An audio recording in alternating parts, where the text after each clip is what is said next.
So looking ahead to Michigan, Katty Kay and then Adrian, what are you looking for? And are some of the concerns we've talked about here, given the war with Israel, a big issue for President Biden?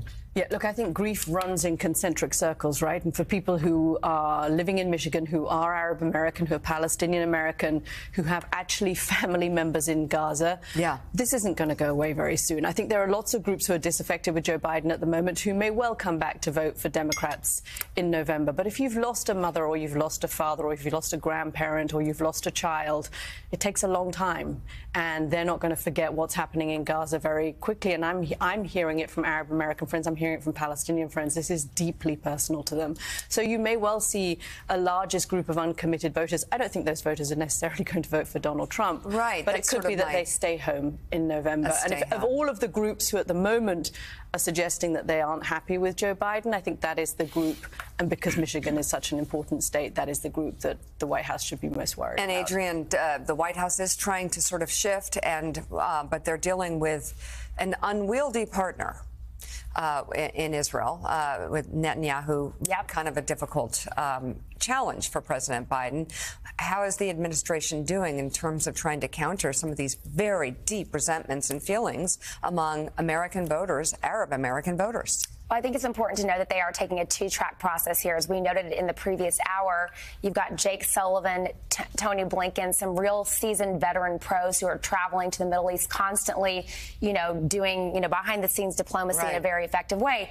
At the same time, of course, the administration, the campaign is really trying to reach those Arab American voters and trying to have at least a dialogue going on. So I think when we see what happens in Michigan today, it's going to give, number one, the campaign a roadmap to determine, where are the voters? Are we able to get them in our corner? Right.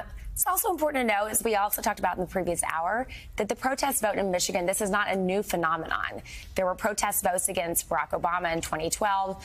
This is something that happens in Michigan every cycle. And so I think it will give the administration, the campaign, a roadmap to determine where they are with these voters and what kind of work needs to be done between here and November. Because, to your point, they're not going to go vote for Trump. I mean, we do not believe that to be the case, especially the person who enacted or said he was going to enact a Muslim ban within the first six weeks in office. Right. But what kind of work do we have to do? This is going to give us a roadmap. Absolutely. Joe? Well, not just that. He also talked about a Muslim registry. He tried to, he was campaigning, talking about how he was going to force every Muslim in America to enter their name into a registry, just like Jews had to in Nazi Germany in the 1930s. So you're right. I don't think they're going to go there. But Jonathan Lemire, still a long way till November. And again, for good reason, because a lot of it's classified. But most Americans and a lot of Arab Americans in Michigan who are rightly upset, rightly concerned about the direction of this war, don't know now, but will probably know later.